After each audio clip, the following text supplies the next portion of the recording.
மயிலாடுதுறையில் செத்துப்போன ஒரு தாழ்த்தப்பட்ட சகோதரனுடைய சவம்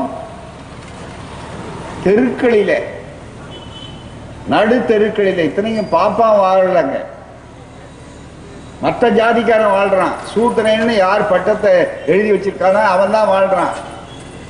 அவன் தான் மறுப்பு சொல்லியிருக்கான், இந்த பக்கம் என் தெருவில் பணம் எடுத்துட்டு போகக்கூடாது அப்படின்னு. செத்து போன பிற்பாடு மனிதர்களை பற்றி என்ன பாட்டு பாடுறான்? சமரசம் உலாவும் இடமே. எது சுடத்துல பேர் என்னன்னா அண்ணா திராவிட முன்னேற்ற கழக ஆட்சி, இதுக்கு பேரு. ஆனா கடைசியில ஒண்ணு சொல்லிட்டாங்க, அண்ணா நாமம் வாழ்கன்னு. அது வடகல நாமமா தென்கல நாமமான்னு இன்னும் முடிவு பண்ணல. அதுதான் மிக முக்கியம். அண்ணா நாமம் வாழ்க. அண்ணா ஆட்சியில, ஆரியமாயை பற்றி சொன்ன அண்ணா ஆட்சியில என்ன நடக்கிறது? நீதிமன்றம் அபராதம் போட்டா கூட அதை பத்தி சொல்லணையே இல்லை.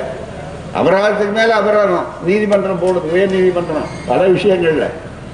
இதுல அந்த செவ்வாய் கிரகத்துக்கு போயிட்டான், கர்ப்ப கிரகத்துக்குள்ள நுழைய முடியலீங்களே. கர்ப்ப கிரகம் என்ன ரொம்ப தூரம் இருக்கா?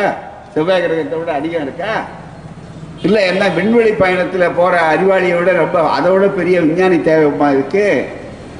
இதற்கு மாற்று கண்ட ஒரே சமுதாய விஞ்ஞானி தான் அறிவாசான் தந்தை பெரியார் அவர்கள்.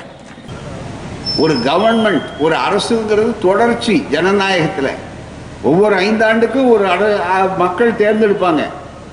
ஆனா அதுல சில அடிப்படையான கொள்கைகளை மாற்றுறதுக்கு மற்றது வாய்ப்பு இல்லை. அதெல்லாம் எண்ணி பார்க்கணும். ஆகவே அனைத்து சாதியினரும் அர்ச்சகராக வேண்டும் என்ற போராட்டம் மிகப்பெரிய போராட்டமாக வெடிக்க இருக்கிறது. சமூக நீதி. அங்க ஒரு சுப்பிரமணிய சாமின்னு ஒரு புரோக்கர் பார்ப்பான். உடனே நாங்க அதை செஞ்சோம் இதை செஞ்சோன்னு பார்ப்பனியும் மிகப்பெரிய அளவில் செஞ்ச உடனே இந்த அரசாங்கம் சரியா வாதாடல. சொன்னார நம்முடைய விவிஎஸ் என்ற தனி மனிதர் அல்ல, பழைய இந்து அறநிலைய பாதுகாப்புத்துறை அமைச்சர். சாதாரணம் அல்ல, மிகப்பெரிய அளவுக்கு. என்ன நடந்தது?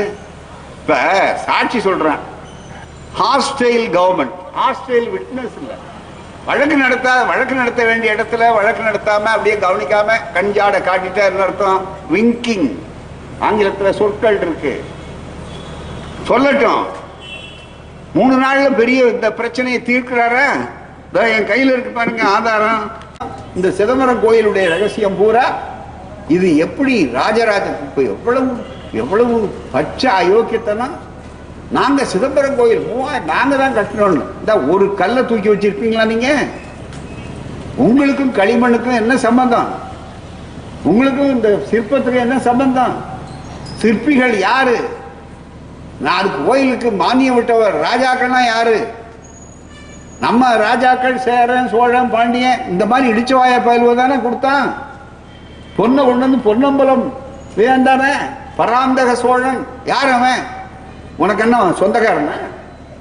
சொல்ல நீ எனக்கு சொந்தக்காரன் தான் பராந்தக சோழன் ஒரு வகையிலன்னு சொல்லி காட்டும் பார்ப்போம்.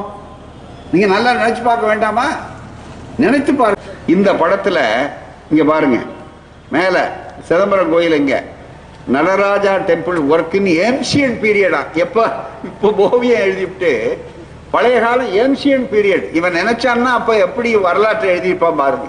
அதுதான் மிக முக்கியம். கீழே எழுதிவிட்டு Shri Nataraja temple work in the ancient period. இங்க யானையெல்லாம் இந்த பக்கத்துல இருக்கான். இவர் தீட்சிதர்கள் தான் கல் எடுத்து கொடுக்குறாங்க.